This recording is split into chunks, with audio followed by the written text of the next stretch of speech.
ผลของกองประชุมรัฐบาลเปิดกว้างครั้งที่2ประจำปี 2025ซึ่งในนั้นกองประชุมได้เห็นดีด้านหลักการและรับร้องเอารายงานบรรดาโครงการที่สำคัญจำนวนหนึ่งคือ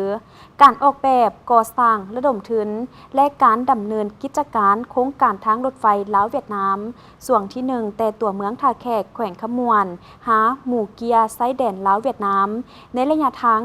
147 กิโลเมตรในกล่องประชุมรัฐบาลเปิดกว้างครั้งที่2ประจำปี 2025ได้เป็นเอกภาพในหลายเวียกงานสำคัญเช่นสืบต่อปรับปรุงกงจักการจัดตั้งของท้องถิ่น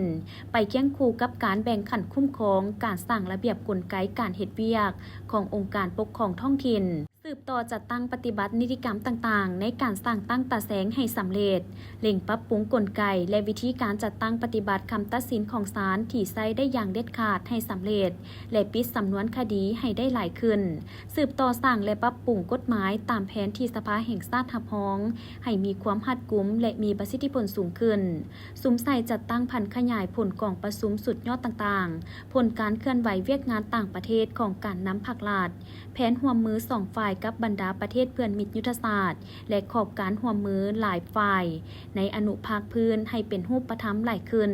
สืบต่อเคลื่อนไหวการต่างประเทศอย่างมีไหวพริบและทันสภาพการรับประกันผลประโยชน์ของชาติและบนจิตใจประหยัดมัธยัสถ์วาระที่2กล่องประชุมเห็นดีด้านหลักการรับร้องเอารายงานความคืบหน้าการจัดตั้งพันขยายมติว่าด้วยการสร้างเศรษฐกิจเอกราชเป็นเจ้าตนเองในระยะใหม่และห่างมติว่าด้วยการแบ่งความรับผิดชอบในการจัดตั้งปฏิบัติมติว่าด้วยการสร้างเศรษฐกิจเอกราชเป็นเจ้าตนเองในระยะใหม่ฉบับปรับปรุงวาระที่3กล่องประชุมเห็นดีด้านหลักการรับร้องเอาห่างดำรัสว่าด้วยการกำหนดนามเวียกและการแบ่งความรับผิดชอบในการจัดตั้งปฏิบัติแผนพัฒนาเศรษฐกิจสังคมแห่งชาติแผนงบประมาณแห่งรัฐและแผนเงินตราประจำปี 2026และแผนการแก้ไขผลการกวดกากวดสอบวาระที่4กล่องประชุมเห็นดีด้านหลักการรับร้องเอารายงานบรรดาโครงการที่สำคัญจำนวนหนึ่งคือการออกแบบก่อสร้างระดมทุนและดำเนินกิจการโครงการทางรถไฟลาวเวียดนามส่วนที่1แต่ตัวเมืองท่าแขกแขวงขมวนหาหมู่เกียไซแดนลาวเวียดนามและระยะทาง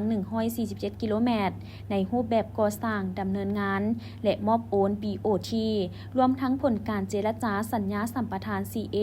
ของโครงการดังกล่าวแผนบุริมสิทธิ์ในการก่อสร้างและปรับปรุงเส้นทางในปี 2026โครงการทางด่วนโดยเฉพาะกลไกและวิธีจัดตั้งปฏิบัติตัวจริงวาระที่5กล่องประชุมเห็นดีด้านหลักการรับร้องเอาแผนปฏิบัติตัวจริงในการหันการเก็บรายรับเป็นทันสมัยสำหรับปี 2026